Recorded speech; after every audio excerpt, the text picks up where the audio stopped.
اعوذ باللہ من الشیطان الرجیم بسم اللہ الرحمن الرحیم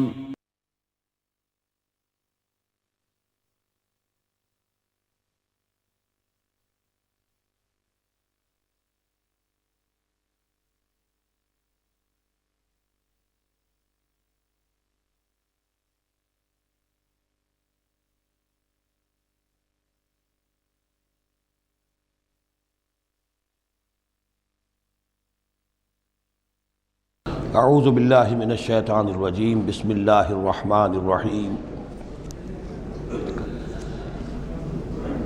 وَيُعَلِّمُهُ الْكِتَابَ وَالْحِكْمَةَ وَالتَّوْرَاةَ وَالْإِنْجِيلَ وَرَسُولًا إِلَى بَنِي إِسْرَائِيلَ صدق اللہ العظیم۔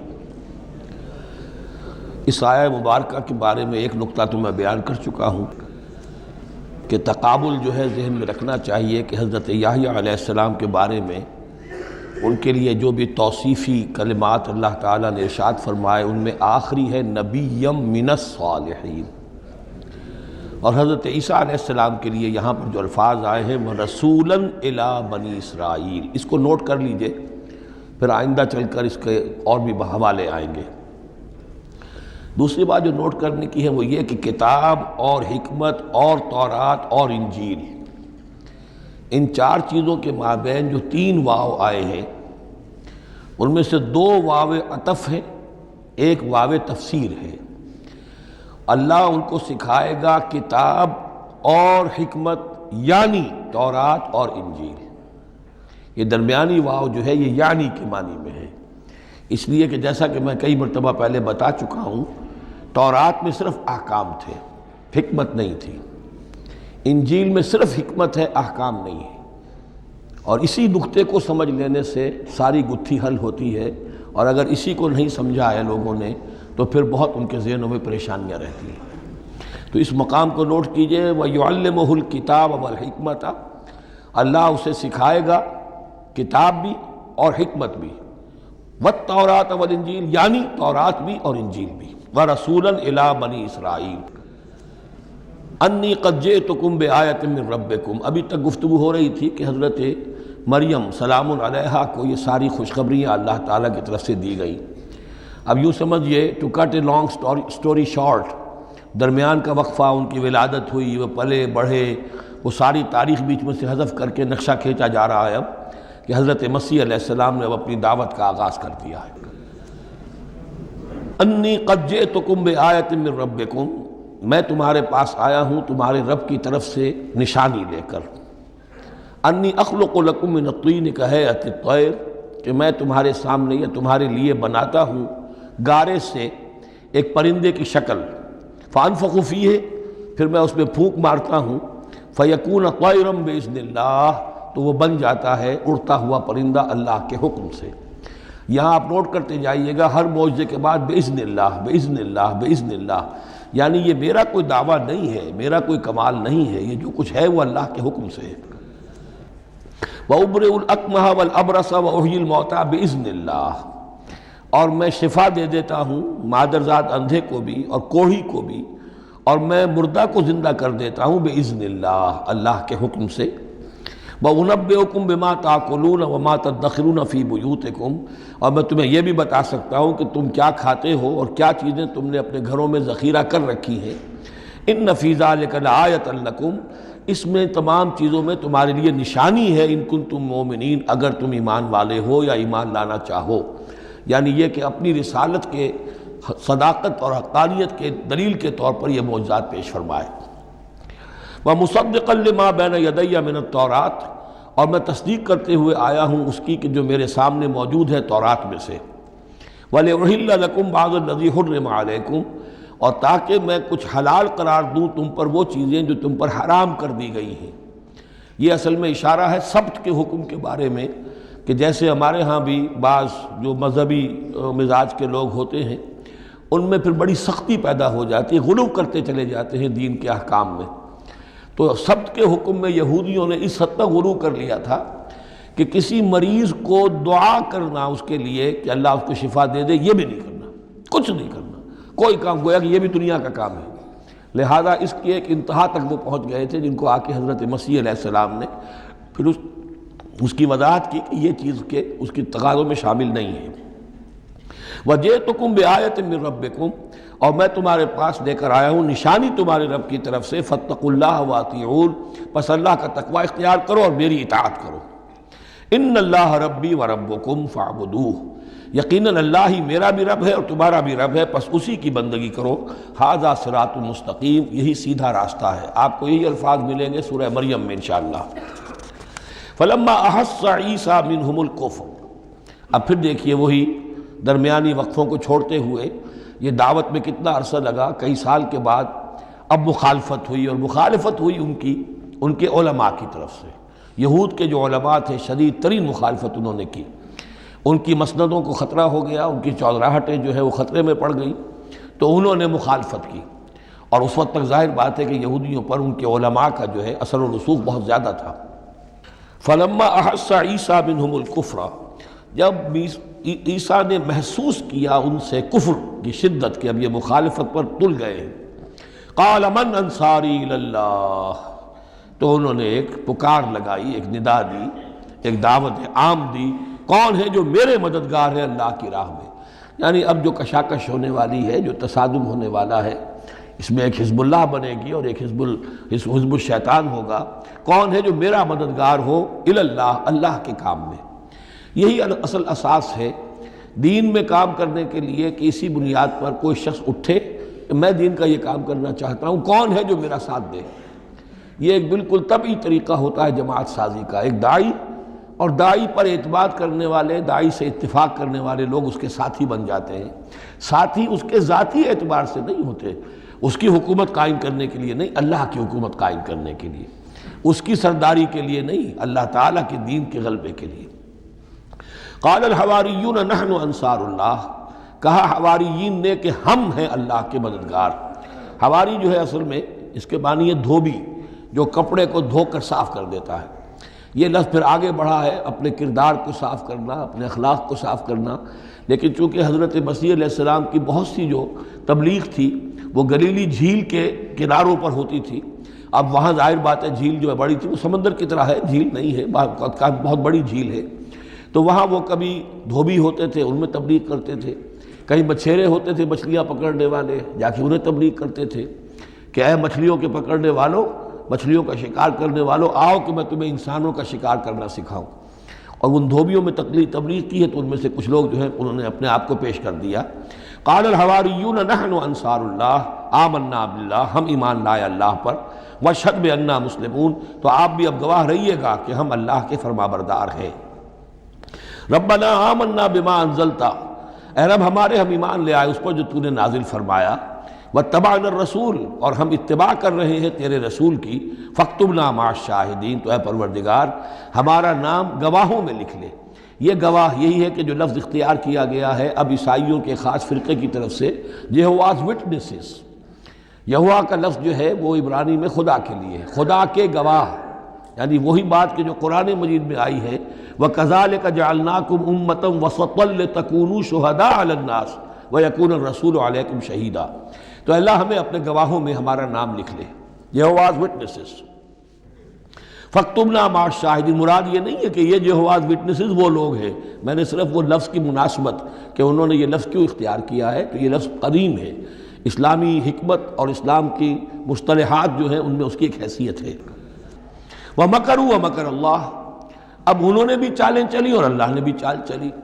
وہ جو ان کے فریسی بیٹھے ہوئے تھے، علماء بیٹھے ہوئے تھے، وہ چالیں چل رہے تھے کسی طرح اس کو پکڑوائیں، کسی طرح، اس لیے کہ وہاں جو حکومت تھی وہ یہودیوں کی نہیں تھی، اگرچہ یہودی ایک بادشاہ تھا، پپٹ کنگ، جیسے کنگ فاروق ہوتے تھے مصر کے اندر، اصل حکومت انگریزوں کی تھی لیکن کنگ فاروق بیٹھے ہوئے ہیں، اسی طرح کا وہ پپٹ کنگ تھا کہ جو یہودیوں میں سے تھا، اصل حکومت تھی رومیوں کی، اور رومی گورنر پائلیٹس پونٹس وہ وہاں پر موجود تھا، اور اس طرح کی کوئی کیپٹل پنشمنٹ جو ہے وہ یہودی خود نہیں دے سکتے تھے جب تک کہ وہ جو اصل گورنر ہے اس کی طرف سے اس کا حکم صادر نہ کیا جائے، لیکن ان کی مذہبی عدالتیں تھیں، اس میں بیٹھ کر یہ ان کے مفتی، ان کے فریسی، ان کے علماء بیٹھ کے فیصلے کرتے تھے، اور اگر وہ فیصلہ دے دیتے تھے تو ان فیصلوں کی ایگزیکیوشن جو ہے وہ پھر رومن گورنمنٹ کے تھرو اور وہ ہوتی تھی اس کی جو تنفیذ جو ہے وہ پائلٹس پونٹس کے ذریعے سے، لہذا ان کے ہاتھ بندھے ہوئے تھے۔ اب کسی طریقے سے پھنسوائیں اس کو، سوال الٹے سیدھے کرنے، ایسے سوال کرنے کہ وہ جواب دیں تو اس میں بغاوت کی بو آ جائے، تو کہیں دیکھو یہ رومیو یہ تمہارا باغی ہے۔ اس طرح کی وہ چالیں چل رہے تھے۔ وَمَكَرُوا وَمَكَرَ اللَّهُ، اللہ کی اپنی چال تھی۔ اب اللہ کی چال کیا تھی؟ اب اس کی تفصیل قرآن میں نہیں ہے، یعنی یہ کہ ان کے حواریین میں سے ہی ایک نے دھوکہ دیا اور حضرت مسیح علیہ السلام کو گرفتار کروایا۔ اب اس کے بعد اللہ تعالیٰ نے جو کچھ انجیل برنباس میں ہے، قرآن میں نہیں ہے، حدیث میں نہیں ہے، ہمارے اولین جو مفسرین ہیں ان کے ہاں بھی نہیں ہے، لیکن یہ انجیل برنباس، ایونجیلیم برنابے، جو پوپ کی لائبریری سے برآمد ہوئی ہے، اس کے اندر یہ تفصیل ہے کہ جس حواری نے آپ کو غداری کر کے پکڑوایا تھا، گرفتار کروایا تھا، اس کی شکل حضرت مسیح کی بدل دی اللہ نے، اور وہ پکڑا گیا، سولی وہ چڑھا ہے، اور حضرت مسیح پر وہ ہاتھ ڈال ہی نہیں سکے، بلکہ جس باغ میں آپ روپوش تھے، جیسے ایک کوٹھڑی سی بنی ہوئی تھی جس میں کوئی آلات وغیرہ رکھ دیتے ہیں، اس باغ میں وہ روپوش تھے اور اس کوٹھڑی میں عبادت کر رہے تھے، باقی جو ان کے حواری ہیں 12 وہ باہر تھے۔ اس وقت وہ سٹک گیا، ایک شخص وہاں سے چپکے سے گیا کہ اب میں پکڑواؤں گا، اور جا کر جو ہے وہ سپاہیوں کو لے آیا، رات کے وقت قندیلیں لے کر آئے، انہوں نے کہا میں اندر جاؤں گا جسے میں کہوں اے ہمارے استاد بس پکڑ لینا وہی مسیح ہے، اس لیے کہ رومیوں کو کیا پتہ تھا وہ مسیح کون ہے، وہ تو یہودی ہے، لہذا جیسے ہمارے ہاں پولیس والوں کو کیا پتہ ہے وہ آئے ہیں، آئیڈینٹیفائی کون کرے گا، تو اس نے کہا کہ میں کہوں گا اے میرے آقا میرے استاد بس پکڑ لینا۔ اب یہ جب اندر داخل ہوا تو جیسے ہی کمرے میں داخل ہوا، اس کوٹھڑی میں اس کی چھت پھٹی، 4 فرشتے نازل ہوئے، حضرت مسیح کو لے کر وہ چلے گئے، اور اس شخص کی شکل جو ہے وہ بدل دی گئی حضرت مسیح والی۔ اب یہ گھبرا کر باہر نکلا تو دوسرے حواریین جو تھے انہوں نے کہا اے ہمارے استاد، اور ادھر سے وہ سپاہی جو ہیں داخل ہو گئے، انہوں نے اسی کو قابو کیا، سولی وہ چڑھا ہے اصل میں، حضرت مسیح نہیں۔ لیکن یہ ساری تفاصیل جو ہیں یہ قرآن میں بھی نہیں ہے، حدیث میں بھی نہیں ہے۔ جب حدیث میں نہیں ہے، قرآن میں نہیں ہے، تو ہمارے مفسرین کے پاس بھی نہیں ہو سکتی تھی، لیکن یہ کہ یہ شہادت جو ہے یہ در حقیقت انہی کے گھر سے ہمیں ملی ہے، اور یہ پوری طریقے سے فٹ ان کرتی ہے، پوری طریقے سے قرآن کا جو بیان ہے اس میں یہ پوری طرح فٹ ہوتی ہے۔ وَمَكَرُوا وَمَكَرَ اللَّهُ، انہوں نے اپنی سی چالیں چلی، اللہ نے اپنی چال چلی، وَاللَّهُ خَيْرُ الْمَاكِرِينَ، اور اللہ تعالیٰ جو ہے وہ بہترین چال چلنے والا ہے۔ اِذْ قَالَ اللَّهُ يَا عِيسَىٰ إِنِّي مُتَوَفِّيكَ وَرَافِعُكَ إِلَيَّ، یاد کرو جب کہ اللہ نے عیسیٰ سے کہا عیسیٰ میں تمہیں اب لے جانے والا ہوں، یہ لفظ ہے کہ جس کو قادیانیوں نے اصل میں بہت بڑی بنیاد بنایا ہے اپنے غلط عقیدے کی، کہ وفات مسیح ہو چکی ہے۔ اس لفظ کو اچھی طرح سمجھ لیجئے، وفا کے معنی ہے پورا کرنا، وعدہ وفا کرو، وفا۔ اب اس سے جب کہا جائے کسی کو پورا دینا تو باب تفعیل میں آئے گا وفا یوفی توفیتاً، وہ ہم پڑھ چکے ہیں، ووفیت کل نفس فکیف اذا جاء، جب وہ دن آئے گا ووفیت کل نفس ما عملت، جو کچھ انہوں نے کیا ہوگا پورا ان کو دے دیا جائے گا۔ یہ دیکھ لیجئے آیت نمبر 25، فکیف اذا جمعناہم لیوم لا ریب فیہ ووفیت کل نفس ما کسبت وہم لا یظلمون، ہر ایک کو بھرپور پورا بدلہ اس کے اعمال کا دے دیا جائے گا۔ یہ ہے کسی کو پورا دینا، کسی سے پورا لے لینا، یہ باب تفاعل ہوگا، توفا یا توفا، کسی کو پورا لے لینا، تو پورا لے لیتا ہے اللہ تعالیٰ نے۔ یہ لفظ جو ہے پورا بتمام و کمال، یہ گویا کہ منطبق ہوتا ہے حضرت مسیح پر، کہ حضرت مسیح کو ان کے جسم اور جان سمیت اللہ لے گیا۔ ہم جب کہتے ہیں وفات پا گیا تو یہ ہے استعارتاً، جسم یہی رہ گیا، صرف جان گئی ہے۔ اور یہی لفظ قرآن میں آتا ہے نیند کے لیے بھی، اللہ یتوفی الانفس حین موتہا، اس لیے کہ نیند میں بھی یہ ہوتا ہے کہ خود شعوری نکل جاتی ہے انسان میں سے، اگرچہ زندہ ہے، اب اس کو اگر کوئی چیونٹی کاٹ رہی ہے تو جاگ جائے گا، لیکن ویسے اس کی خود شعوری ختم ہو چکی ہے، اور روح کا تعلق ہے خود شعوری کے ساتھ، تو نیند میں بھی اللہ تعالیٰ روح کو قبض کر لیتا ہے، اس کے لیے بھی توفی کا لفظ ہے۔ پھر جب انسان مرتا ہے تو روح اور جان دونوں چلی گئیں اور صرف جسم رہ گیا، یہ بھی توفی ہے۔ اور سب سے زیادہ مکمل توفی کیا ہے کہ اللہ تعالیٰ حضرت مسیح کو ان کے جسم، جان اور روح تینوں سمیت سموچے حضرت مسیح کو زندہ جو کا تو لے گیا۔ یہ ہے عقیدہ جو مسلمانوں کا ہے، اور جہاں تک لفظ کا تعلق ہے اس میں قطعاً کوئی بات جو ہے اس میں ایسی نہیں ہے کہ جس سے کوئی شخص دلیل پکڑ سکے، سوائے اس کے کہ ان لوگوں کو بہکانا آسان ہے جنہیں عربی زبان کی گرامر سے واقفیت نہیں، وہ ایک ہی وفات جانتے ہیں۔ وفات 3 ہو گئی ہیں ازروع قرآن جو میں نے آپ کو سمجھائی ہیں۔ اس قال اللہ یا عیسیٰ انی متوفی کا، میں تمہیں لے جاؤں گا، ورافعک الی، اور تمہیں اپنی طرف اٹھا لوں گا، ومطہرک من الذین کفروا، اور تمہیں پاک کر دوں گا ان لوگوں سے جنہوں نے تمہارے ساتھ کفر کیا ہے، وجاعل الذین اتبعوک فوق الذین کفروا الی یوم القیامہ، اور جو لوگ بھی تیری پیروی کریں گے انہیں اب ہمیشہ ہمیش کے لیے قیامت تک ان کے اوپر رکھوں گا کہ جنہوں نے کفر کیا ہے تیرے ساتھ، جو تیرا انکار کر رہے ہیں یہودی، اس کے بعد سے جو پسے ہیں آج تک پس رہے ہیں۔ حضرت مسیح سن 30 میں اٹھا لیے گئے یا 33 میں، اور اس کے بعد سے آپ کو معلوم ہے کہ مسلسل سن 70 عیسوی میں ہیکل سلیمانی ختم ہوا، 1,20,000 یا 1,33,000 یہودی ایک دن میں ٹائٹس نے قتل کیے یروشلم میں حضرت مسیح کے رفع سماوی کے 40 برس بعد۔ ان کا ہیکل سلیمانی بھی وہ جو ہے وہ ختم کر دیا گیا، اب اس کی ایک دیوار ہے، میں بتا چکا ہوں 1927-28 برس ہو گئے ہیں کہ ان کا کعبہ گرا پڑا ہے۔ 1917 سے پہلے تک، بلکہ یوں سمجھیے پہلے 500 برس تک تو ان کا داخلہ بھی ممنوع تھا۔ یہ تو حضرت عمر کے ہاتھوں جب فتح ہوا ہے، یہ ڈائسپورا کا ان کا پیریڈ کہلاتا ہے، ایک پیریڈ ان کا کیپٹیوٹی کا تھا، جبکہ وہ نبوکڈنیزر لے گیا تھا انہیں اور بیبیلونیا میں قید میں رکھا ہے، وہ ہے ان کا پیریڈ آف کیپٹیوٹی۔ اس کے بعد واپس آئے حضرت عزیر کے زمانے میں، دوبارہ دوسرا ٹیمپل بنایا، اس کے بعد یہ ٹیمپل سن 70 عیسوی میں ختم ہوا، اور ڈائسپورا کہلاتا ہے کہ منتشر ہو جانا، انہیں وہاں سے نکال دیا گیا تھا کہ تم دفع ہو جاؤ یہاں سے، اب فلسطین میں تم نہیں رہ سکتے۔ کوئی روس چلا گیا، کوئی ہندوستان چلا گیا، کوئی مصر چلا گیا، کوئی اور یورپ چلا گیا، پوری دنیا میں پھیل گئے۔ یہ ڈائسپورا اولاً ختم ہوا ہے حضرت عمر رضی اللہ تعالیٰ عنہ کے ہاتھ سے، جب فتح ہوا ہے یروشلم۔ اس وقت حضرت عمر نے اس کو یروشلم کو اوپن سٹی قرار دیا کہ یہاں عیسائی بھی آ سکتے ہیں، مسلمان بھی آ سکتے ہیں، یہودی بھی آ سکتے ہیں، یہ سب کا مشترک شہر ہے۔ لیکن جو عیسائی تھے یروشلم کے، انہوں نے جب ہینڈ اوور کیا تھا، فتح نہیں کیا تھا مسلمانوں نے یروشلم، ایک ٹریٹی کے تحت، ایک معاہدے کے تحت ہینڈ اوور کیا تھا۔ اس معاہدے میں یہ شرط انہوں نے لکھوائی تھی کہ یہودیوں کو یہاں آباد ہونے کی اجازت نہیں دیں گے۔ چنانچہ یہ اجازت تو ہو گئی حضرت عمر کے زمانے سے کہ آ سکتے ہیں، زیارت کر سکتے ہیں، لیکن یہاں رہ نہیں سکتے، پراپرٹی پرچیز نہیں کر سکتے، کوئی مکان نہیں بنا سکتے، سیٹل نہیں ہو سکتے۔ یہ رہا ہے جب تک کہ موجود رہی ہے اسلامی خلافت۔ ترکوں نے بھی اجازت نہیں دی، بڑی سے بڑی رشوتیں یہودیوں نے دینی چاہیے انہیں، اور در حقیقت خلافت کا خاتمہ جو کروایا یہودیوں نے وہ اس لیے کہ انہیں یہ نظر آتا تھا کہ اس خلافت کے ہوتے ہوئے ہمارے لیے ممکن نہیں رہے گا کہ ہم کسی طرح بھی فلسطین میں دوبارہ آباد ہو سکیں۔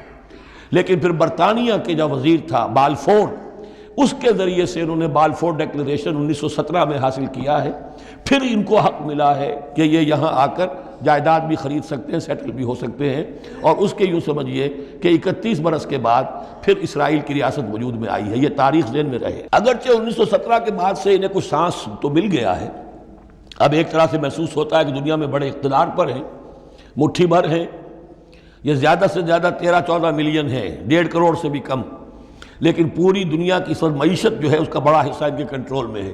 لیکن پھر بھی یہ سب کچھ جو ہے وہ عیسائیوں کی سپورٹ کی وجہ سے ہے۔ اگر عیسائی ان کی مدد نہ کریں تو ان کا تو یوں سمجھیے کہ ٹکڑے اڑا کر رکھ دیں عرب ایک دن میں۔ لیکن اب پیچھے پوری امریکہ کی حکومت ہے، امریکہ کے حواریین ہیں، خاص طور پر west white Anglo Saxon Protestants, امریکہ اور برطانیہ، وہ تو گویا کہ ان کے زرخرید ہیں ایک طرح سے، اور بھی جو ممالک ہیں عیسائی اب یہ فتح کر چکے ہیں ان سب کو، عیسائیوں کے اوپر ان کا غلبہ ہے۔ اس لیے اب جو شکل ہے وہ بھی یہ ہے کہ ان کا وجود ہے یہی کہ عیسائی ہیں اوپر، اور یہ مانوی طور پر سازشی انداز میں انہیں کنٹرول کر رہے ہیں۔ اذ قال اللہ یا عیسیٰ انی متوفیک ورافعک الی ومطہرک من الذین کفروا وجاعل الذین اتبعوک فوق الذین کفروا الی یوم القیامہ ثم الی مرجعکم فاحکم بینکم فیما کنتم فیہ تختلفون۔ پھر تم سب جو ہے تمہارا لوٹنا میری ہی طرف ہے، اور پھر میں تمہیں بتا دوں گا اور فیصلہ کر دوں گا تمہارے مابین ان باتوں میں جن میں تم اختلاف کر رہے تھے۔ فَأَمَّا الَّذِينَ كَفَرُوا فَأُعَذِّبُهُمْ عَذَابًا شَدِيدًا فِي الدُّنْيَا وَالْآخِرَةِ۔ تو وہ لوگ کہ جو کفر کی روش اختیار کریں گے میں انہیں عذاب دوں گا، بہت سخت عذاب، دنیا میں بھی اور آخرت میں بھی۔ وما لهم من ناصرین، اور نہیں ہوں گے ان کے لیے کوئی مددگار۔ وَأَمَّا الَّذِينَ آمَنُوا وَعَمِلُوا الصَّالِحَاتِ، اور جو ایمان لائیں گے اور نیک عمل کریں گے، فَيُوَفِّيهِمْ، اب دیکھیے وفا یوفی دینا، پورا پورا دینا، تو ان کو وہ پورا پورا دے گا، اجورہم، ان کا اجر۔ واللہ لا يحب الظالمین، اللہ ظالموں کو پسند نہیں کرتا۔ ذالک نتلوہ علیک من الآیات والذکر الحکیم، یہ وہ چیزیں ہیں جو ہم آپ کو پڑھ کر سنا رہے ہیں۔ گویا کہ یہاں بھی پس منظر میں حضرت جبرائیل علیہ السلام ہے کہ یہ اللہ تعالیٰ کی آیات ہیں اور ذکر حکیم ہے جو ہم آپ کو پڑھ کر سنا رہے ہیں۔ ان مثل عیسیٰ عند اللہ کا مثل آدم، عیسیٰ کی مثال اللہ کے نزدیک آدم کی سی ہے۔ خلقہ من تراب ثم قال له کن فیکون، اسے بنایا مٹی سے پھر کہا ہو جا، وہ ہو گیا۔ اب یہ آیت وہ ہے قرآن مجید میں کہ جو لوگ بھی اسپیشل کریشن کے قائل ہیں کہ حضرت آدم کسی ایولیوشن کے نتیجے میں کسی اسپیشیز کے وجود میں آنے کے بعد اس کے ایک فرد کی حیثیت سے نہیں ان کا استفاع ہوا، بلکہ وہ اسپیشلی کریٹ کیے گئے ہیں مٹی سے براہ راست، ان کے حق میں یہ آیت دلیل ہے۔ تو یہ جو بھی نظریات ہیں ابھی، چونکہ ایولیوشن بھی ہے تو وہ بھی نظریہ ہے، تھیوری آف اسپیشل کریشن ہے وہ بھی نظریہ ہے۔ نظریوں کے باب میں انسان ادھر ادھر کوئی رائے رکھ سکتا ہے، ابھی یہ کوئی طے شدہ حقائق نہیں ہے۔ ان میں ہم غور کر سکتے ہیں کہ قرآن مجید میں کس مقام پر کس چیز کے لیے کوئی تائید یا کوئی تھوڑی سی توثیق نکلتی ہے۔ تو اللہ کے نزدیک تو عیسیٰ کی مثال ایسے ہی ہے جیسے آدم، اسے مٹی سے بنایا اور کہا کن فیکون۔ تو اب اگر آدم اگر اسپیشل کریشن کا معاملہ ہے تو نہ باپ نہ ماں، بغیر باپ اور بغیر ماں کے، تو کیا وہ الہ بن گئے؟ بنانے والا تو اللہ ہے۔ حضرت عیسیٰ ماں تو ہے باپ نہیں ہے، حمل تو ہوا ہے، 9 مہینے ماں کے پیٹ میں تو رہے ہیں، تو وہ تو آدم سے کم معاملہ ہوا تخلیق میں اعجاز کے اعتبار سے۔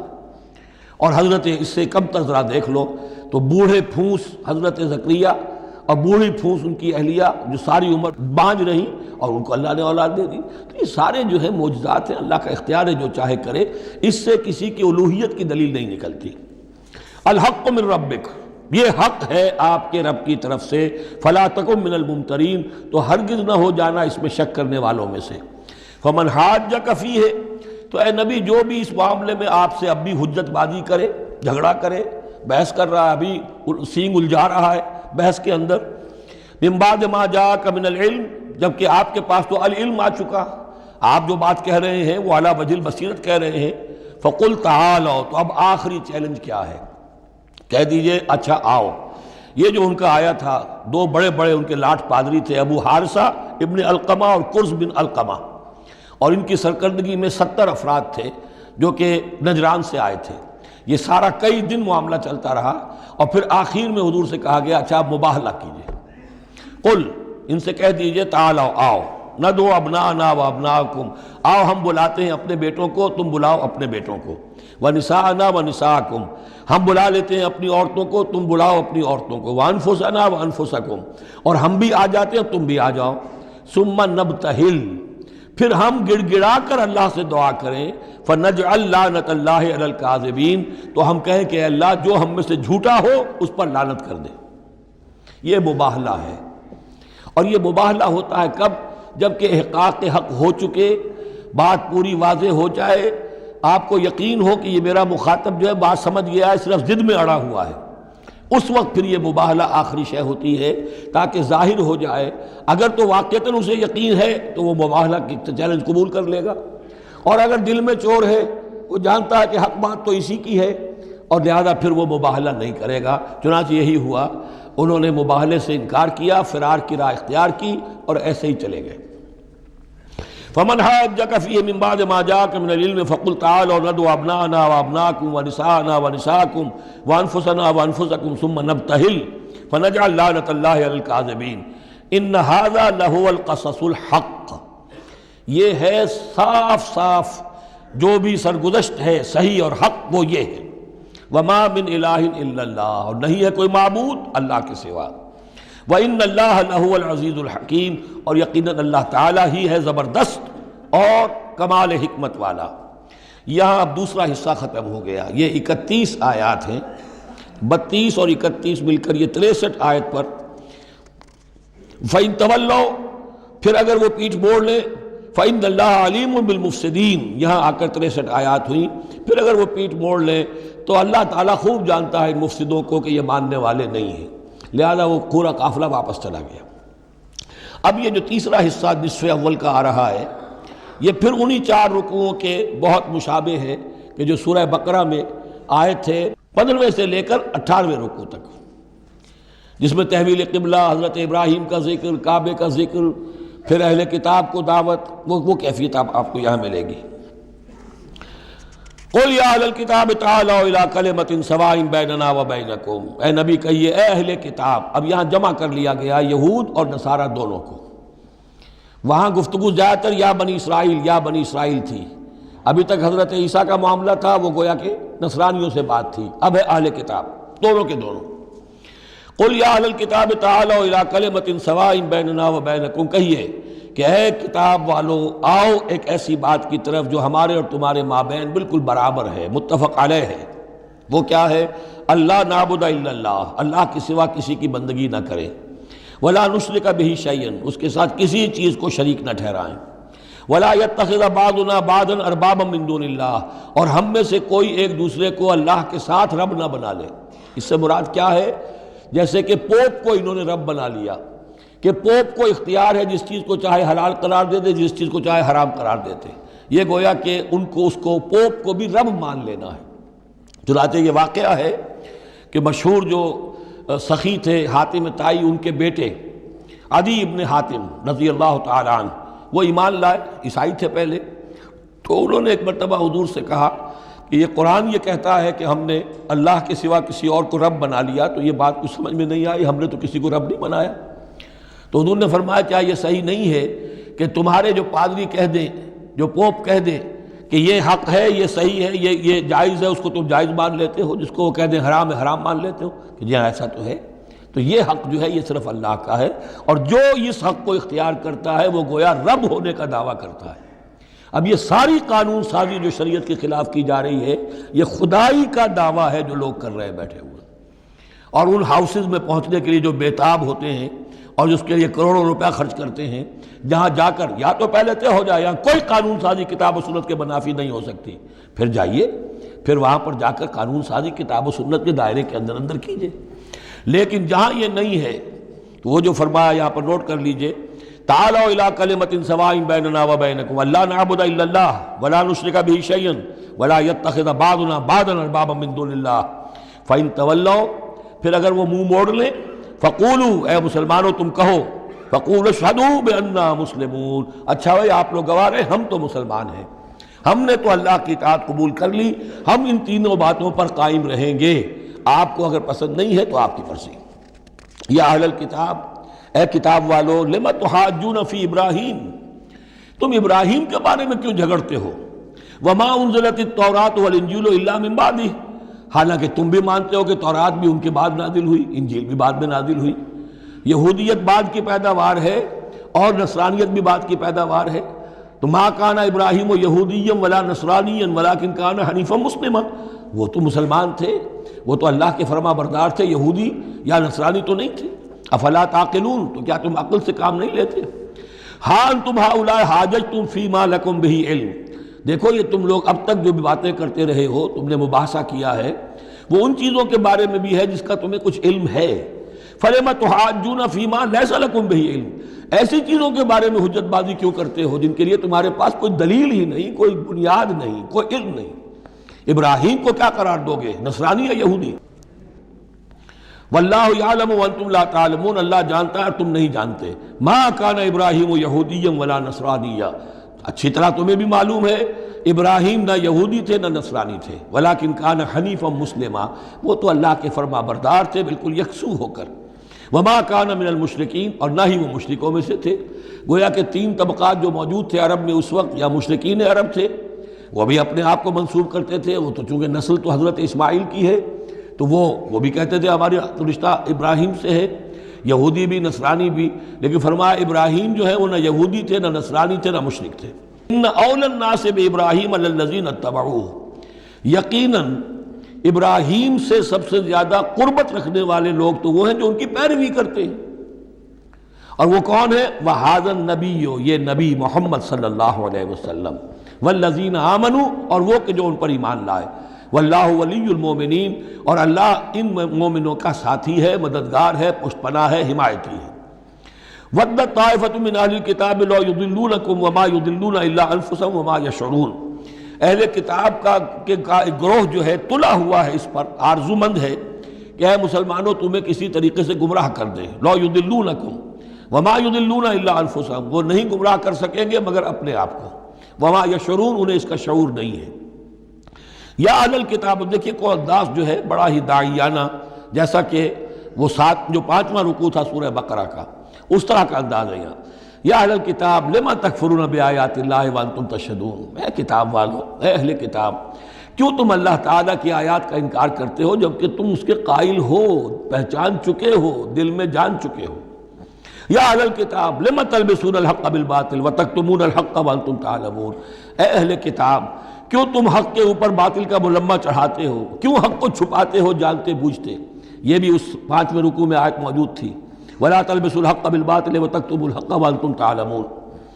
وقالت طائفۃ، اب ایک بڑی سازش کا ذکر ہو رہا ہے کہ جو انہوں نے کی تھی مسلمانوں کے خلاف اور محمد رسول اللہ کو ناکام بنانے کے لیے۔ اس سازش کا پس منظر کیا تھا کہ چونکہ صورتحال یہ آ چکی تھی دنیا کے سامنے کہ جو ایک مرتبہ دائرہ اسلام میں داخل ہو جاتا تھا، اب چاہے اسے مار دیں، اسے پیٹیں، اسے بھوکا رکھیں، اسے سزا دیں، جو بھی ٹارچر کریں، واپس نہیں آتا۔ تو دھاک بیٹھ گئی نا کہ اسلام کے اندر کوئی ایسی کشش ہے، اسلام کے اندر کوئی ایسی حقانیت ہے، کوئی ایسی مٹھاس ہے کہ ایک آدمی بڑی سے بڑی قربانی دینے کو تیار ہے ایک دفعہ اسلام قبول کرنے کے بعد، اسلام کو سے دستبردار ہونے کو تیار نہیں۔ یہ جو ساکھ بن گئی تھی اس کو توڑنے کا ذریعہ سوچا انہوں نے کہ ایسا کرو، صبح کے وقت اعلان کرو کہ ہم ایمان لے آئے، سارا دن محمد کی صحبت میں رہو صلی اللہ علیہ وسلم، شام کو کہہ دو جی دیکھ لیا ہم نے، کچھ نہیں ہے یہاں، یہ دور کے ڈھول سہانے ہیں، ہم تو اپنے ہی کفر میں جا رہے ہیں، اپنے ہی راستے پہ جا رہے ہیں۔ اب اس سے یقیناً کچھ لوگ سمجھیں گے کہ انہوں نے سازش کی ہوگی، کچھ لوگ سمجھیں گے کہ بھائی بڑے متقی لوگ تھے، بڑے خشوع و خضوع کے ساتھ آئے تھے، بڑے اعلان کے ساتھ، شان کے ساتھ انہوں نے کلمہ کہا تھا اور ایمان قبول کیا تھا، پھر دیکھو سارے دن حضور کی محفل میں بیٹھے رہے ہیں، کچھ نہ کچھ تو دیکھا ہی ہوگا نا آخر، ایسے کیسے یہ لوگ چلے گئے۔ عام لوگوں کے دلوں میں وسوسہ اندازی جو ہے اس سے کرنا بہت آسان کام ہے، وہ سازش تھی جو بنائی، اور اسی کا اصل میں تعلق ہے قتل مرتد کی سزا۔ اسلامی ریاست میں اس سازش کا راستہ روکنے کے لیے یہ سزا تجویز کی گئی ہے کہ جو شخص ایمان لے آئے پھر کفر میں جائے گا تو قتل کر دیا جائے گا، کیونکہ اسلامی ریاست کی بنیاد ہے، آئیڈیولوجیکل ریاست ہے یہ، ایمان اور اسلامی تو اس کی بنیاد ہے، اس کی جڑوں کو کھودنے والی جو چیز ہو سکتی ہے اس کی تو پوری جو ہے اس کی بندش اور اس کا سد باب ہونا چاہیے۔ وقالت طائفۃ من اہل الکتاب آمنوا بالذی انزل علی الذین آمنوا وجہ النہار، اور اہل کتاب کے گروہ نے یہ طے کیا ایمان لاؤ اس چیز پر جو نازل کی گئی ہے ان اہل ایمان پر صبح کے وقت، دن چڑھے، وَاکْفُرُوا آخِرَہُ، اور کفر کر دو، اعلان کفر کر دو دن کے آخر میں، لعلہم یرجعون، شاید ان میں سے بھی کچھ لوٹ آئیں، اندر سے جا کے کچھ لوگوں کو تو گھسیٹ لائیں گے ہم کہ وہ جو ہے وہ بھی اسلام کو چھوڑ دیں، وہ مشتبہ ہو جائے معاملہ، ان پر وسوسہ پیدا ہو جائے۔ وَلَا تُؤْمِنُوا إِلَّا لِمَنْ تَبِعَ دِينَكُمْ، اور دیکھو ہرگز ایمان نہ لانا مگر اسی چیز پر کہ جو تمہارے دین کی پیروی کرے، ماننی اسی کی بات ہے۔ یعنی خطرہ بھی تھا کہ 4-6 اگر ہم جا کر حضور کے پاس اگر چند گھنٹے گزاریں گے تو کہیں ایسا نہ ہو کہ ہم میں سے کوئی واقعی پھر اس کا دل کھل جائے، طے کر کے گئے دیکھو ایمان نہیں لانا ہے ہم نے، وَلَا تُؤْمِنُوا إِلَّا لِمَنْ تَبِعَ دِينَكُمْ، اس پر ایمان نہیں لانا ہے ہم نے، لیکن صرف اعلان کرنا ایمان کا۔ یہ ہے مثال قرآن مجید میں شعوری نفاق، یعنی جو وقت انہوں نے گزارا ہے یہ ہے تو اسلام کا، قانوناً تو مسلمان ہیں، اگر اس دوران میں ان میں سے کوئی مر جاتا تو اس کی نماز جنازہ پڑھی جاتی، لیکن انہیں معلوم تھا کہ ہم مسلمان نہیں ہیں، جبکہ ایک وہ غیر شعوری نفاق ہے کہ اندر ایمان ختم ہو چکا ہے لیکن انسان سمجھتا ہے میں تو مومن ہوں، حالانکہ اس کا کردار وہ جو ہے منافقانہ ہے، اس کا عمل منافقانہ ہے، اور اس کے اندر سے ایمان کی پونجی جو ہے جیسے کہ دیمک کسی کڑی کو کھا جائے تو اس شیطین کو چٹ کر چکی ہے دیمک، لیکن یہ کہ بہرحال اوپر ایک پردہ پڑا ہوا ہے، وہ ہے غیر شعوری نفاق اور یہ ہے شعوری نفاق۔ قل ان الہدی ھدی اللہ، اے نبی ان سے کہہ دیجئے دیکھو اصل ہدایت تو اللہ کی ہدایت ہے۔ ان یؤتی احد، اب یہاں پر پھر ان کا قول آ رہا ہے کہ دیکھو ایمان لانا نا، ان یؤتی احد مثل ما اوتیتم، مبادا کسی کو وہ شے دے دی جائے جو تمہیں دی گئی تھی۔ یہ رسالت، یہ مذہبی پیشوائی، یہ تو ہماری میراث تھی، ہم اگر انہیں مان لیں گے تو وہ چیز ہم سے ان کو منتقل ہو جائے گی، لہذا ماننا تو نہیں ہے، لیکن یہ کہ ان کی بہرحال کسی طریقے سے ہوا اکھیڑنے کے لیے ہمیں یہ کام کرنا ہے۔ اور یحاجوکم عند ربکم، یا تمہارے خلاف حجت قائم کریں اللہ کے نزدیک۔ قل ان الفضل بید اللہ، کہہ دیجئے ان سے کہ فضل کل کا کل اللہ کے ہاتھ میں ہے، یؤتی ہے من یشاء، وہ جس کو چاہتا ہے دیتا ہے۔ اس نے 2000 برس تک ایک منصب پر تمہیں فائز رکھا، اب جو ہے تم اس منصب کے نااہل ثابت ہو چکے ہو، تمہیں معزول کر دیا گیا، اور اب ایک نئی امت ہم نے بنائی ہے اور اس کو اس مقام پر نصب کر دیا ہے، انسٹالیشن ہو چکی ہے۔ واللہ ذو الفضل العظیم، قل ان الفضل بید اللہ یؤتیہ من یشاء واللہ واسع علیم، اللہ بہت وسعت والا اور جاننے والا ہے۔ یختص برحمتہ من یشاء، وہ مختص کر لیتا ہے اپنی رحمت کے لیے جس کو چاہتا ہے۔ واللہ ذو الفضل العظیم، اللہ بڑے فضل کا مالک ہے۔ ومن اہل الکتاب، اب یہاں ایک اور نقطہ سمجھ لیجئے کہ برے سے برے گروہ کے اندر بھی کہیں نہ کہیں کوئی افراد اچھے بھی ہوتے ہیں۔ داعی کے لیے یہ ضروری ہے کہ ان کو بھی مینشن کرتا رہے کہ ان میں اچھے لوگ بھی ہیں، تاکہ وہ جو لوگ ہیں ان کے دلوں کے اندر نرمی پیدا ہو۔ اسی طرح برے سے برے آدمی میں کوئی اچھائی بھی ہے، آپ اگر اسے دعوت دے رہے ہیں حق کی طرف، اس میں جو اچھائی ہے اس کو مانیے، تاکہ اسے معلوم ہو کہ اسے مجھ سے قد نہیں ہے، دشمنی نہیں ہے، جو میری بات واقعی اچھی ہے اس کو تو یہ تسلیم کر رہا ہے، لیکن جو بات غلط ہے اس کو رد کر رہا ہے۔ تو یہ دعوت کا اور تبلیغ کا بہت اہم حصہ ہے۔ اگر آپ ٹوٹلی نگیٹ کر دیں گے تو وہ بھی کہے گا کہ یہ بھی اندھا بہرا ہے تو میں بھی اندھا بہرا رہوں، یہ میری اچھائی کو بھی نہیں دیکھ سکتا، صرف میری برائی نظر آ رہی ہے۔ اور اگر وہ سمجھے کہ میری برائی کی بھی صحیح نشاندہی کر رہا ہے، جو میری اچھائی ہے اس کو بھی مان رہا ہے، تو اس کا دل کھلے گا، وہ آپ کی بات سنے گا۔ وَمِنْ أَهْلِ الْكِتَابِ مَنْ إِنْ تَأْمَنْهُ بِقِنْطَارٍ، اہل کتاب میں سے ایسے بھی ہیں کہ اگر ان کے پاس تم امانت رکھوا دو ڈھیروں مال، یؤدیہ الیک، وہ تمہیں پورا پورا واپس کر دیں گے۔ امانت دار ان میں موجود ہیں۔ وَمِنْهُمْ، اور ان میں سے ایسے بھی ہیں، مَنْ إِنْ تَأْمَنْهُ بِدِینَارٍ، ان کے پاس اگر 1 دینار بھی امانت رکھوا دو، لا یؤدیہ الیک، وہ تمہیں واپس نہیں کرے گا، ادا نہیں کرے گا تمہیں، الا ما دمت علیہ قائما، الا یہ کہ تم اس کے سر کے اوپر کھڑے ہو جاؤ، مسلط ہو جاؤ، تب تو دے دے گا ورنہ نہیں دے گا۔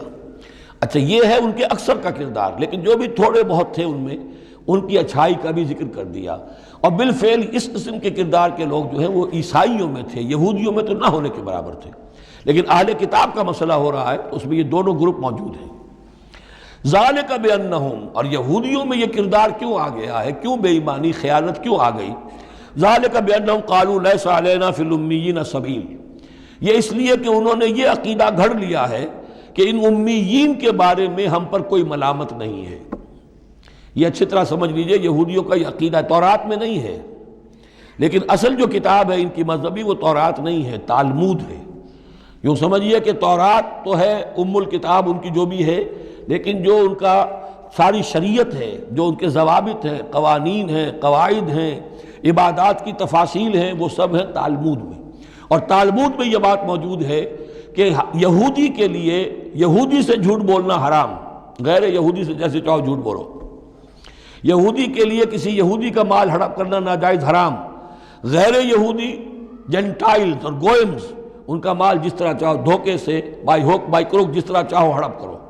تو یہ ہمارے اوپر مواخذہ ہی نہیں ہے، اس لیے کہ یہ جو لوگ ہیں غیر یہودی، یہ انسان ہے ہی نہیں، یہ اصل میں انسان نما حیوان ہے، اور ان سے فائدہ اٹھانا ہمارا حق ہے، جیسے کہ گھوڑے کو تانگے میں جوتنا انسان کا حق ہے، بیل کو اپنے حل کے اندر جوت لینا یہ انسان کا حق ہے۔ تو ہمارا حق ہے ان حیوانوں سے ہم جو چاہے لوٹ لیں، کھسوٹ لیں، ان کی رضامندی سے لے لیں، ظلم کریں، اس میں ہم پر کوئی پکڑ نہیں ہوگی، کوئی محاسبہ نہیں۔ یہ تالمود میں باقاعدہ لکھا ہوا ہے۔ ذالک بانہم قالوا، اس لیے کہ ایک پکچر بھی اس پر بنی ہے جو امریکہ کے عیسائیوں نے بنائی ہے، the other side of Israel, جس میں کہ انہوں نے ایک شخص نے ایک یہودی کتب خانے میں جا کر کتابیں نکال کر پھر اس کے اوپر نشان لکھا کر یہ چیزیں لکھی ہوئی ہیں. کیا یہودیت کا جو اصل چہرہ ہے وہ اس ڈاکومنٹری کے اندر، ویڈیو کے اندر واضح کر دیا گیا ہے ان کی کتابوں کے حوالے سے. ذالک بانہم قالوا لیس علینا فی الامیین سبیل، یہ اس لیے ہے ان میں یہ خیانت اور بے ایمانی اور جھوٹ اور دغا کہ انہوں نے یہ عقیدہ گھڑ لیا ہے کہ غیر یہودی لوگوں کے بارے میں ہم سے کوئی پرسش ہی نہیں ہے، کوئی ہمارے اوپر کوئی ذمہ داری ہے ہی نہیں. وَيَقُولُونَ عَلَى اللَّهِ الْكَذِبَ وَهُمْ يَعْلَمُونَ، اور وہ تو اللہ تعالیٰ کی طرف نسبت دے رہے ہیں، منسوب کر رہے ہیں جھوٹ کو، اور وہ جانتے بوجھتے کر رہے ہیں. ان کے علماء جانتے ہیں. بَلَا مَنْ أَوْفَىٰ بِعَهْدِهِ وَاتَّقَىٰ فَإِنَّ اللَّهَ يُحِبُّ الْمُتَّقِينَ، کیوں نہیں، جو کوئی بھی اللہ کے ساتھ کیا ہوا اپنے عہد کو پورا کرے گا اور تقویٰ کی روش اختیار کرے گا تو اللہ تعالیٰ کو تو متقین پسند ہے. ان الذین یشترون بعہد اللہ وایمانہم ثمنا قلیلا، یقیناً وہ لوگ کہ جو اللہ تعالیٰ سے جو عہد انہوں نے کیا تھا اسے فروخت کرتے ہیں اور اپنی قسموں کو فروخت کرتے ہیں حقیر سی قیمت پر. جب دیکھتے ہیں کہ ہماری بات لوگ جو کچھ شک کر رہے ہیں، اچھا جی ہم خدا کی قسم کھا کر کہتے ہیں کہ ایسا ہے. اب یہ جھوٹی قسمیں. ثمنا قلیلا اولئک لا خلاق لهم فی الآخرہ، یہ وہ لوگ ہیں کہ جن کے لیے کوئی حصہ نہیں ہے آخرت میں. ولا یکلمہم اللہ، نہ اللہ ان سے کلام کرے گا. ولا ینظر الیہم یوم القیامہ، اور نہ ان کی طرف نگاہ کرے گا قیامت کے دن. ولا یزکیہم، نہ ان کو پاک کرے گا. یہ بھی سورہ بقرہ میں تقریباً پورا مضمون آ چکا ہے. ولہم عذاب علیم، ان کے لیے دردناک عذاب ہے. وَإِنَّ مِنْهُمْ لَفَرِيقًا يَلْوُونَ أَلْسِنَتَهُمْ بِالْكِتَابِ، اور ان میں سے ایک گروہ ایسا بھی ہے جو اپنی زبان کو توڑتا مروڑتا ہے کتاب کو پڑھتے ہوئے. وہ الفاظ کو ذرا سا ادھر ادھر سے مروڑ کر معنی اور پیدا کر لیتے تھے. ان سے کہا گیا حتہ کہو تو ہنتا بنا دیا، بجائے اس کے کہ اللہ ہماری گناہ جھاڑ دے، ہمیں گیہوں دے. انہوں نے کہنا ہے تم نے سمعنا واطعنا، سمعنا وعصینا، تو وہ اسی طریقے کا معاملہ وہ کرتے تھے. تورات کو پڑھتے ہوئے بھی جب دیکھا کہ جو سائل آیا ہے وہ فتویٰ مانگ رہا ہے، اس کی پسند کچھ اور ہے، تو الفاظ کو توڑ مروڑ کر پڑھ کر کہہ دیا کہ دیکھو یہ کتاب کے اندر موجود ہے. وَإِنَّ مِنْهُمْ لَفَرِيقًا يَلْوُونَ أَلْسِنَتَهُمْ بِالْكِتَابِ لِتَحْسَبُوهُ مِنَ الْكِتَابِ، تاکہ تم سمجھو کہ وہ کتاب میں سے ہے. وَمَا هُوَ مِنَ الْكِتَابِ، وہ کتاب میں سے نہیں ہوتا. وَيَقُولُونَ هُوَ مِنْ عِنْدِ اللَّهِ، اور وہ کہتے ہیں یہ اللہ کی طرف سے ہے. وَمَا هُوَ مِنْ عِنْدِ اللَّهِ، جبکہ وہ اللہ کی طرف سے نہیں ہوتا. فَوَيْلٌ لِّلَّذِينَ يَكْتُبُونَ بِأَيْدِيهِمْ، یہ پڑھ چکے ہیں سورہ بقرہ کے اندر بھی کہ وہ لوگ کہ جو اپنے ہاتھوں سے لکھتے ہیں کہتے ہیں کہ اللہ کی طرف سے ہے. وَيَقُولُونَ عَلَى اللَّهِ الْكَذِبَ وَهُمْ يَعْلَمُونَ، وہ اللہ پر جھوٹ تہمت باندھتے ہیں جانتے بوجھتے. مَا كَانَ لِبَشَرٍ أَن يُؤْتِيَهُ اللَّهُ الْكِتَابَ وَالْحُكْمَ وَالنُّبُوَّةَ، کسی انسان کا یہ کام نہیں ہے، کسی انسان کے شایع نشان نہیں ہے کہ اللہ تعالیٰ نے تو اس کو کتاب دی ہو، حکمت دی ہو، نبوت دی ہو. ثم یقول للناس کونوا عبادا لی من دون اللہ، پھر وہ لوگوں سے کہنے لگے کہ میرے بندے بن جاؤ اللہ کو چھوڑ کر. یہ اشارہ ہو رہا ہے اب نصرانیوں کی طرف کہ تمہارے طرف ہم نے رسول بھیجے، عیسیٰ ابن مریم کو ہم نے بھیجا، انہیں کتاب دی، ان کو حکم دیا، ان کو حکمت دی، نبوت دی، معجزات دیے، اور انہوں نے تو یہ اس کا کوئی امکان نہیں کہ وہ یہ کہتے کہ مجھے بنا لو اللہ کے سوا اپنا معبود.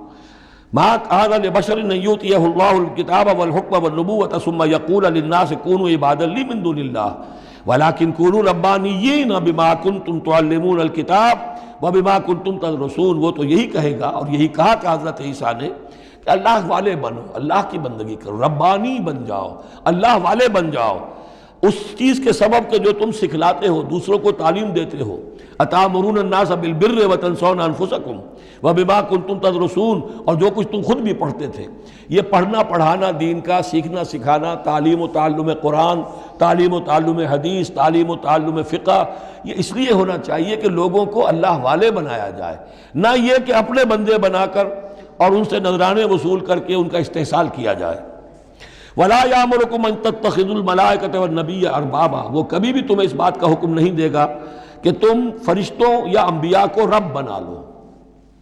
فرشتوں کو رب بنایا مشرکین مکہ نے، فرشتوں کے نام پر اپنی وہ مورتیاں انہوں نے بنائی، لات، عزا، منات، اور انہوں نے ایک نبی کو اپنا رب بنا لیا. ایامرکم بالکفر بعد اذ انتم مسلمون، تو کیا وہ ایسا بندہ اللہ کا جس کو اللہ نے نبوت سے سرفراز کیا ہو، کیا تمہیں وہ کفر کا حکم دے گا جبکہ تم مسلم ہو چکے ہو، تم نے فرما برداری اختیار کر لی ہے.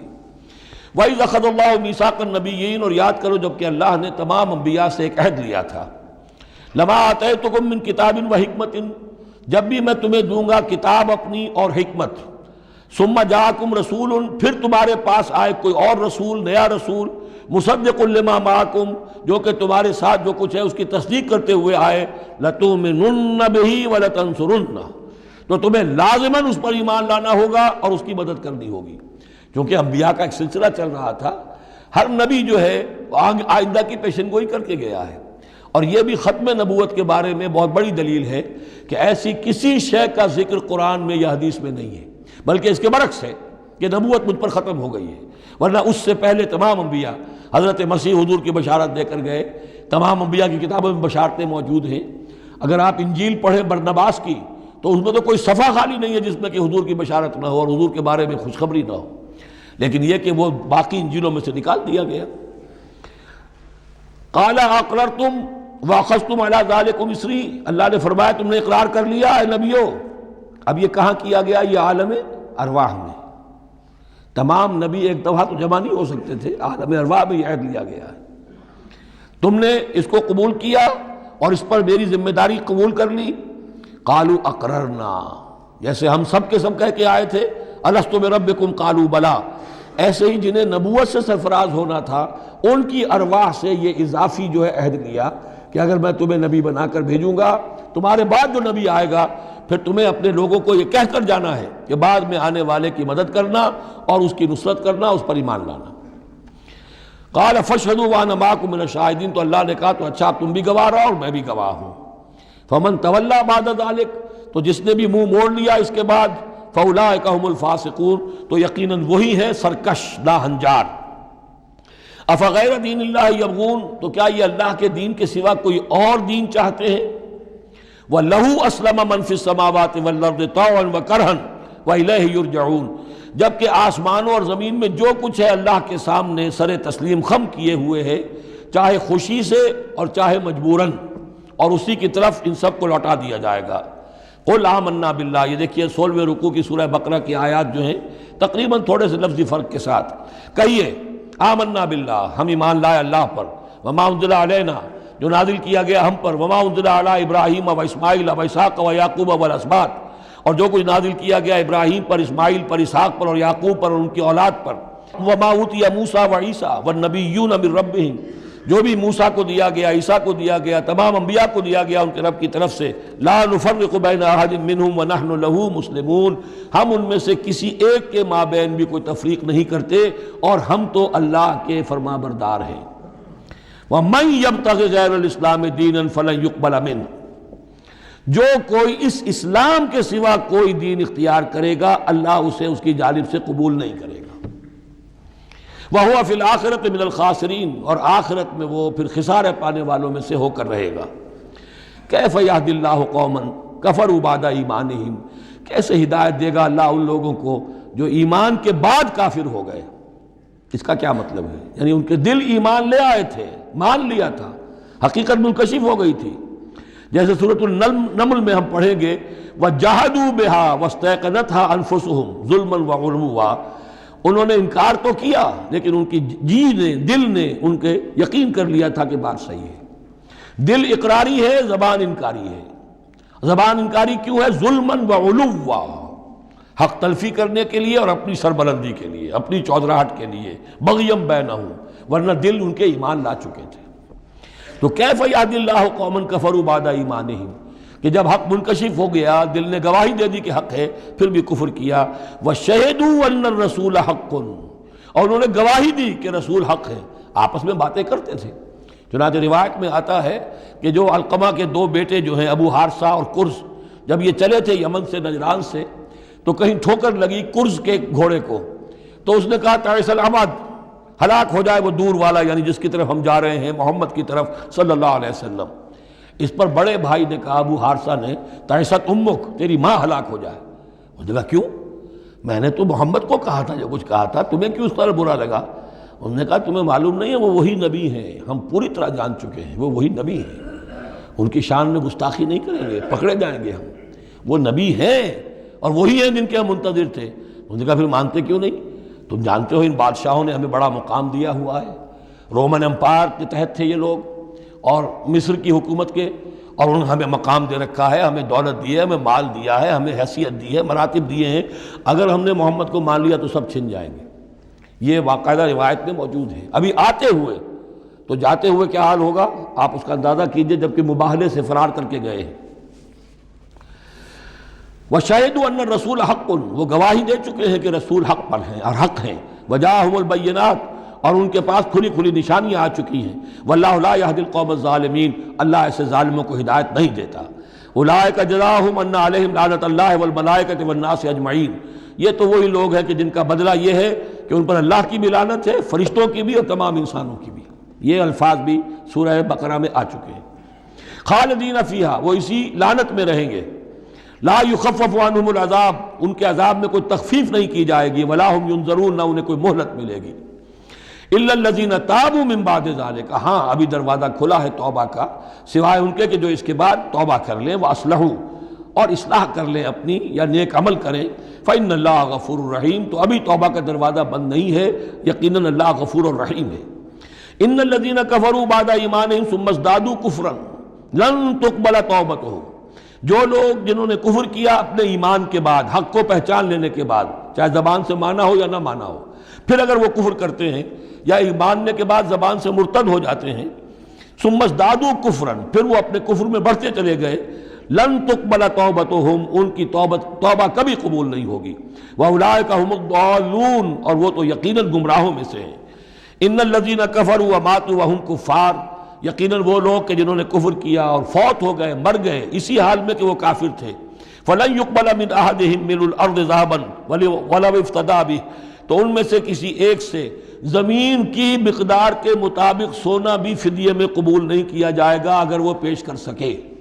اب ظاہر بات ہے یہ محال ہے، ناممکن ہے، لیکن یہ کہ بات سمجھانے کے لیے کہ وہاں پر کوئی فدیہ نہیں ہے، زمین کے حجم کے برابر بھی سونا دے کر اور کوئی چھٹنا چاہے گا تو نہیں چھوٹے گا۔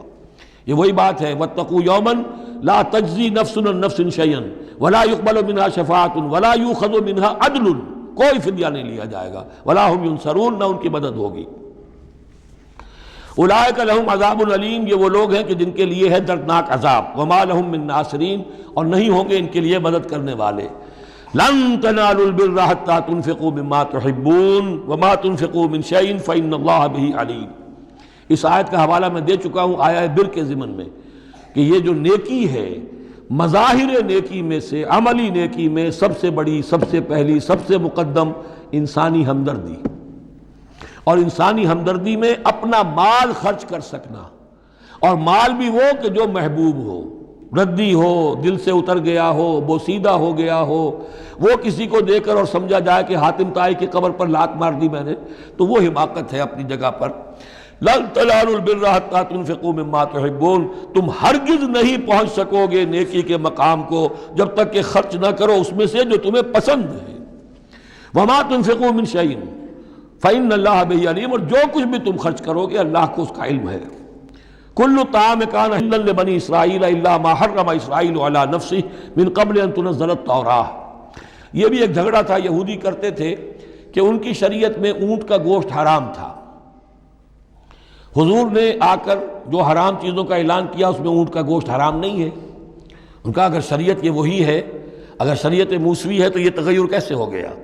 اس کی حقیقت بتائی ہے کہ تورات کے نزول سے قبل حضرت یعقوب علیہ السلام کو ذاتی جیسے بات ہوتی ہے کہ شے ناپسند ہے، انہوں نے اونٹ کا گوشت اپنے اوپر حرام کر لیا تھا۔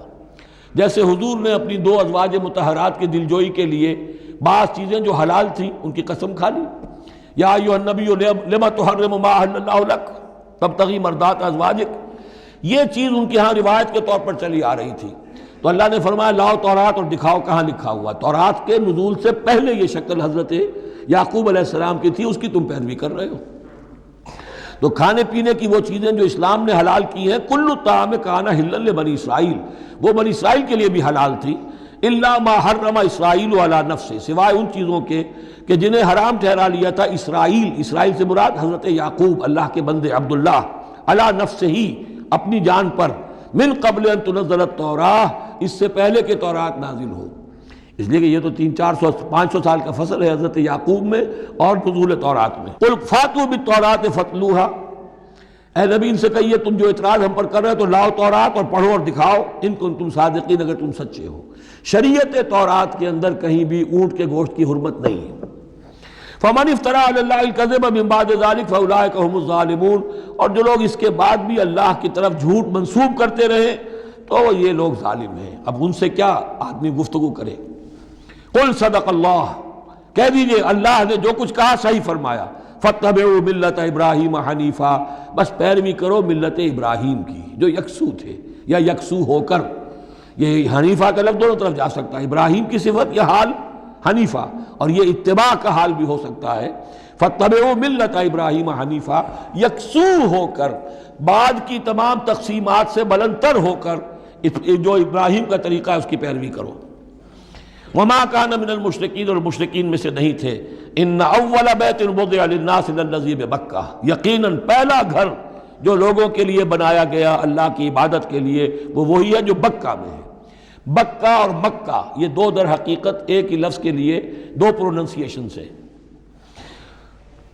ان اول بیت وضع للناس للذی ببکہ مبارکا وہدی للعالمین، برکت والا ہے اور تمام جہان والوں کے لیے ہدایت کا ذریعہ ہے۔ فیہ آیات بینات المقام ابراہیم، اس میں آیات بینات ہیں۔ ترتیب دیکھ لیجئے، وہاں کے 4 رکوع جو تھے ان میں پہلے اس کا ذکر ہوا تھا، پھر باقی ساری گفتگو تھی۔ یہاں ترتیب الٹ گئی ہے، ساری گفتگو کے بعد اب آخر میں یہ حصہ جو ہے تیسرا اس کا وہ ختم ہو رہا ہے، اس نصف اول کا، اور آخر میں تذکرہ حضرت ابراہیم کا ہے۔ مضامین وہی ہیں، ترتیب بدل گئی ہے۔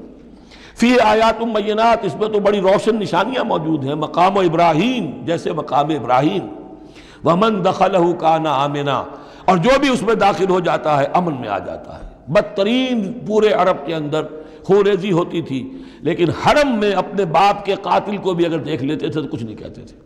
یہ ایسی روایت اس حرم کی رہی ہے اور آج تک ہے اللہ کے فضل و کرم سے، کہ وہاں پر امن ہی امن ہے، دار الامن۔ من دخلہ کان آمنا وَلِلَّهِ عَلَى النَّاسِ حِجُّ الْبَيْتِ مَنِ اسْتَطَاعَ إِلَيْهِ سَبِيلًا، اور للہ علی الناس، اب لام اور علی کو یہاں نوٹ کر لیجئے، اللہ کا حق ہے لوگوں پر کہ وہ حج کرے اس کے گھر کا، جو بھی استطاعت رکھتا ہو اس کے سفر کی۔ للہ علی الناس، اللہ کا حق ہے لوگوں پر، حج البیت، گھر حج کرنا بیت اللہ کا، من استطاع الیہ سبیلا، جو بھی استطاعت رکھتا ہو راستے کی، سفر کی۔ ومن کفر، اب یہاں کفرہ کے معنی کیا ہوں گے؟ جو استطاعت کے باوجود حج نہیں کرتا وہ گویا کہ کفر کرتا ہے۔ ومن کفر فإن اللہ غنی عن العالمین، تو وہ اللہ تو غنی ہے تمام جہانوں سے۔ قل یا اہل الکتاب لم تکفرون بآیات اللہ، اب آخری یہ آیات ہیں، بڑا ہی انداز جو ہے جھنجھوڑنے کا، اور جیسے کہ پیئرسنگ آئیز کے ساتھ دیکھ کر کسی سے بات کی جائے اور اس کے یعنی نگاہیں گاڑ کر اس پر۔ قل یا اہل الکتاب لم تکفرون بآیات اللہ، کیوں اللہ کی آیات کا انکار کر رہے ہو؟ واللہ شہید علی ما تعملون، اور جبکہ جو کچھ تم کر رہے ہو اللہ اسے دیکھ رہا ہے۔ قل یا اہل الکتاب لم تصدون عن سبیل اللہ، کہہ دیجئے ہے کتاب والو کیوں روکتے ہو اور روکتے ہو؟ صد یصد دونوں معنی دیتا ہے، لازم بھی متعدی بھی، خود رک جانا، دوسروں کو روکنا۔ کیوں رکتے ہو اور روکتے ہو اللہ کے راستے سے؟ من آمنا، جو ایمان لے آتا ہے، تبغونہا عوجا، تم اس کے لیے ٹیڑھ تلاش کرتے ہو، سازشیں کرتے ہو کہ صبح کو ایمان لاؤ اور شام کو کافر ہو جاؤ، تاکہ یہ ایمان والے جو ہیں ان کے دل میں بھی وسوسے اور دغدغے پیدا ہو جائیں۔ من آمن تبغونہا عوجا، تم چاہتے ہو کہ وہ بھی کج راستہ اختیار کر لیں، وانتم شہداء، اور تم خود جانتے ہو جو کچھ کر رہے ہو۔ وما اللہ بغافل عما تعملون، اور اللہ غافل نہیں اس سے جو تم کر رہے ہو۔ لیکن ان تمام سازشوں کے جواب میں اہل ایمان سے کہا گیا یا ایھا الذین آمنوا ان تطیعوا فریقا من الذین اوتوا الکتاب یردوکم بعد ایمانکم کافرین، اے وہ لوگوں جو ایمان لائے ہو، اگر ان اہل کتاب کے ان کسی گروہ کی تم پیروی کرو گے تو یہ تمہیں لازماً لوٹا کر لے جائیں گے تمہارے ایمان کے بعد، پھر تمہیں کفر کی حالت میں لے جائیں گے۔ وَكَيْفَ تَكْفُرُونَ، اور سوچو تو صحیح کیسے کفر کرو گے، کیسے اس راستے پر جاؤ گے۔ وَأَنْتُمْ تُتْلَىٰ عَلَيْكُمْ آیَاتُ اللَّهِ، جبکہ تم پر اللہ کی آیات پڑھ کر سنائی جا رہی ہیں۔ وَفِيكُمْ رَسُولُهُ، اور تمہارے اندر اس کا رسول موجود ہے بنفس نفیس۔ اس سے آپ اندازہ کیجئے کہ علماء یہود کا کتنا اثر تھا۔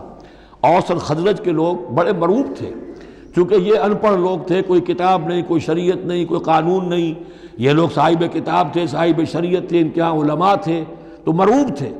لہذا یہاں جو اوس اور خزرج کے لوگ اسلام لے آئے تھے ان کے بارے میں اندیشہ ہوتا تھا کہ کہیں ان ساری ریشہ دوانیوں کا شکار نہ ہو جائیں۔ وَكَيْفَ تَكْفُرُونَ وَأَنْتُمْ تُتْلَىٰ عَلَيْكُمْ آیَاتُ اللَّهِ وَفِيكُمْ رَسُولُهُ، کیسے کفر کرو گے تم جبکہ تمہیں اللہ کی آیات پڑھ کر سنائی جا رہی ہیں اور اللہ کے رسول تم میں موجود ہیں۔ وَمَنْ يَعْتَصِمْ بِاللَّهِ فَقَدْ هُدِيَ إِلَىٰ صِرَاطٍ مُسْتَقِيمٍ، اور جو اللہ سے چمٹ جائے اس کی ہدایت ہو گئی ہے صراط مستقیم کی طرف۔ جو اللہ کی پناہ میں آ جائے، جیسے بچہ اگر اسے خطرہ محسوس ہو، شیرخوار بچہ دوڑ کر آ کے ماں سے چمٹ جائے گا، اب وہ یہ سمجھے گا میں قلعے میں آ گیا ہوں، اب مجھے کوئی کچھ نہیں کہہ سکتا، میں اپنی ماں کی گود میں آ گیا، ماں سے چمٹ گیا۔ اسے کیا پتا کہ کوئی درندہ صفت انسان اسے کھینچے ماں کی گود سے، اچھالے اور کسی بلم کے اوپر کسی نیزے کی انی کے اندر پرو لے۔ ایک بچہ یہ سمجھتا ہے کہ میں ماں کے پاس آ گیا تو بس میں اب پناہ میں ہوں۔ ایسے ہی من یعتصم باللہ، جو اللہ کی پناہ میں آ گیا، فقد ہدی الی صراط مستقیم، اس کی ہدایت تو ہو گئی سیدھی راہ کی طرف۔ اللہم ربنا اجعلنا منہم، اللہم ربنا اجعلنا منہم، آمین یا رب العالمین۔